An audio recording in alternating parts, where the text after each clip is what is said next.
मामला था मैम और उन्होंने माफ़ी मांगी है, तो क्या आयोग ने माफ़ किया उनको? देखिए, जिस तरह की भाषा का प्रयोग बादशाह ने किया था वो बर्दाश्त के काबिल नहीं है, ना आज, ना कल, ना कभी। इसलिए उन्होंने हरियाणवी गीत को, एक अच्छे लोकगीत को, मेरे साथ 2-3 दिन पहले एक महिला थी, वो होगी 60 ईयर्स की, तो वो कह रही थी जब हम छोटे थे हम ये गीत गाते थे। दैट मीन्स ये 35 से 40 साल पुराना गीत है और बड़ा सुंदर गीत है। मैंने प्रॉपर गीत भी सुना। वो एक सोशल और क्या बोलते, कल्चरल गीत है, लोकगीत है। तो उसके अंदर अपना रैप डाल देना और रैप के भाषा और शब्द अलग डालना, इस तरह का बर्दाश्त नहीं है। कल को आपकी और मेरी बात के बीच में कोई 4 गाली डाल देगा तो बर्दाश्त है क्या? तो ये नहीं है। और मुझसे बहुत सारे लोगों ने ये भी कहा कि उन लड़कियों ने ऐसा क्यों डांस किया, ये वो। मैं खुद एक आर्टिस्ट हूँ, खुद एक्ट्रेस रही हूँ, फिल्म सेंसर बोर्ड की मेंबर रही हूँ 3 वर्षों तक, और मैं ये जानती हूँ कि जब शूटिंग्स होती हैं या जिस भी विषय पे होती हैं, पार्ट्स में होती हैं, तो मुझे 90% उम्मीद है कि ये जो बच्चियों की शूटिंग्स हुई हैं ये अलग हुई हैं, और ये जो रैप है ये फिट किया गया है जैसे एडिटिंग में होता है, और ये बड़ा नॉर्मल बात है। हो सकता है इन बच्चियों को भी ना पता हो कि ये वर्ड्स क्या यूज किए जाएंगे हमारे गीत के बीच में। तो ये सारी बातें क्लियर होने के लिए हमने दिया। जींद की बस क्यों यूज हुई ये दिया, कौन सा स्कूल है। मैं एजुकेशन मिनिस्टर से भी मिली, हमने आपस में पूरी देर तक चर्चा की इस विषय पर।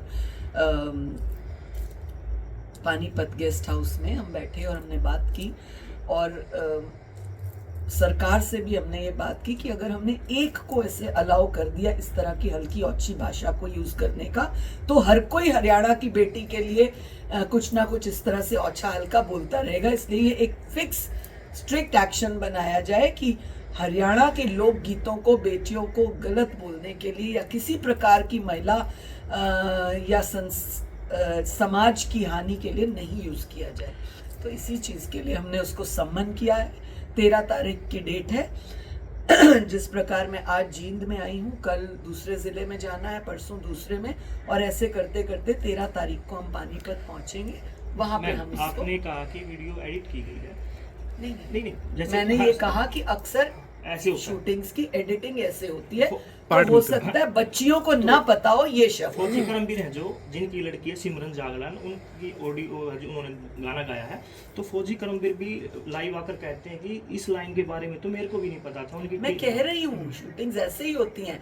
मैंने आपको बड़ा स्पष्ट कहा, मैं खुद फिल्म सेंसर बोर्ड की मेंबर रही हूँ 17 से लेकर 19 तक, और दिल्ली में कई गाने, सीजीओ कॉम्प्लेक्स में फिल्म सेंसर बोर्ड का ऑफिस है, सीजीओ कॉम्प्लेक्स में बहुत सारे ऐसे गाने आए हैं। पंजाबी गाने बहुत आते थे, क्योंकि एक मेंबर के पास 9 राज्य होते हैं, तो 9 राज्यों के अलग अलग भाषाओं के गाने आते हैं।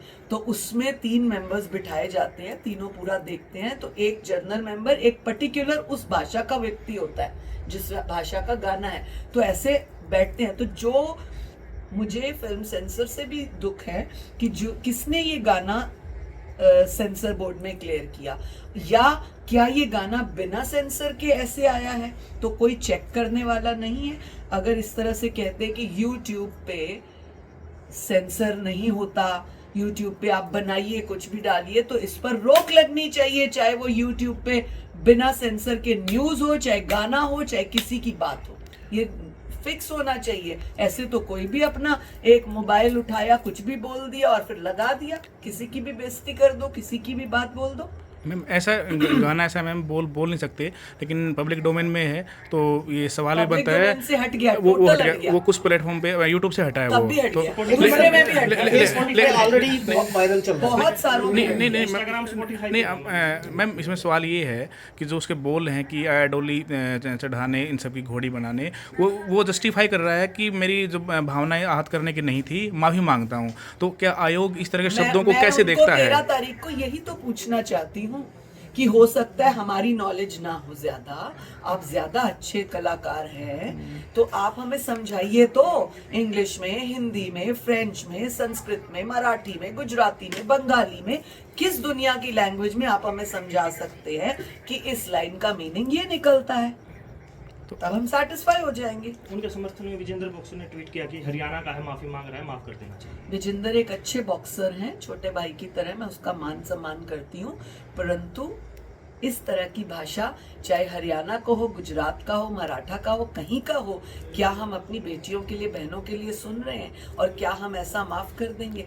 कल को आप कहेंगे अगर किसी ने पॉक्सो एक्ट किया, कोई बात नहीं, हरियाणा का है, माफ कर दो, तो कर देंगे क्या? एक्ट करा या बोला, क्या गलत है? तो मैम गन कल्चर के बाद जब जो गन कल्चर हावी हो रहा है इंडस्ट्री में, इसको लेकर क्या कहेंगे? कुछ कोशिश करेंगे कि इस तरह की कोई पॉलिसीज बने, कोई सेंसर चीज़ें हो क्या है? मैं विधानसभा खत्म होने के बाद एक बार माननीय मुख्यमंत्री जी के साथ और उनके सलाहकार टीम के साथ जरूर बैठूंगी, क्योंकि ऐसी बहुत सारी चीजें कमीशन के सामने आती हैं जिनके बारे में बातचीत कर विचार किया जाना चाहिए और रिस्ट्रिक्ट किया जाना चाहिए। तो उनमें ये एक मुख्य विषय होगा जिस पर मैं चर्चा करूंगी। मैम, स्कूल में बच्चियों को मुर्गा बनाने का मामला सामने आया है, उसके बारे में क्या कहेंगे आप? हिसार का ये मुद्दा है, एक सरकारी स्कूल का, और ये 10वीं क्लास की बच्चियों का है, जो कि अक्टूबर में था बट वायरल अब हुआ। मैंने आज 9 तारीख को वहाँ रैंडम छापा किया है और उन बच्चियों को पेरेंट्स के समेत गांव के पंच और सरपंच को बिठाकर पूरी जानकारी ली, परंतु बच्चियों को उनके पेरेंट्स को एक पहले ही बात कर दी गई कि आज के बाद कोई पूछे तो उनको ये बोलना कि ये एक गेम है। परंतु मैं आप चैनल्स के माध्यम से पूरे हरियाणा से पूछना चाहती हूँ, पूरे देश से पूछना चाहती हूँ। मैंने भी बचपन कश्मीर में बिताया है, मैंने आधी जिंदगी पढ़ाई की देहरादून में बिताई है, विवाह के बाद हरियाणा में बिताई है, तो 3 राज्यों के तो खेल मुझे भी पता है। तो मुर्गा खेल तो कहीं नहीं होता था, हाँ मुर्गा पनिशमेंट जरूर होती थी। मैम, जो बादशाह के सपोर्टेड है उनके आपके पास कॉल भी आए हैं, तो क्या मानते नहीं, कॉल नहीं, मीडिया में उन्होंने लिखा कि आयोग बुला रहा है, जब माफी मांग ली तो हो जाना चाहिए। हरियाणा का है, जैसे वो विजेंद्र बक्सर ने बोला, एक ने बोला कि इस तरह से कुछ कलाकारों के नाम लेके उसने कहा उनके तो आप बंद नहीं कराते, तो बादशाह उनको जाके ये वर्ड्स बोले, हरियाणा की बेटियों को क्यों बोलता है भाई? उनको बोले तो आंसर मिलेगा उसे। मैडम, सीआरएसयू में एक मामला चला हुआ है कि होली पर कोड़े बरसाए गए, जबकि हरियाणवी संस्कृति ये कहती है संस्कृति है, ये मुझे पता लगा। बहन, भाभी और जीजा साली में इस प्रकार का व्यवहार होता है। ये संस्कृति है। उस संस्कृति को देखिए, होली बहुत खूबसूरत रंगों का त्योहार है और मेल जोल का त्योहार है। होली बना ही इसलिए था कि होलिका दहन में पाप का नाश हुआ, लोगों का मिलन हुआ। तो ये एक मिलन का त्योहार है जिसको नेगेटिव वे में लिया जा रहा है। मिलन का मतलब कुछ और। एक और वीडियो मेरे पास आई है, उसके ऊपर मैं वर्किंग कर रही हूँ। एक टीचर अपने स्कूल की बेटी को उठा के उसको दबा रहा है यहाँ वहाँ से अनवांटेड पार्ट्स में, और उसके अंदर कमीज के अंदर पानी डाल रहा है, उसकी बैक में पानी डाल रहा है। मैं इस केस को भी उठा रही हूँ कि ये कैसी होली है भाई? वो आपकी स्टूडेंट है, बेटी बराबर है, या वो आपकी भांजी है या भतीजी है या डॉटर भी है, तो क्या आप ऐसे करोगे? ये होली होती है क्या? और कोई वीडियो बना रहा है और कोई पानी देता जा रहा है उसे। दिस इज ऑल नॉनसेंस, जो त्योहारों के हनन है, त्योहारों की बेइज्जती है, त्योहारों के प्रति पाप की भावनाएं हैं।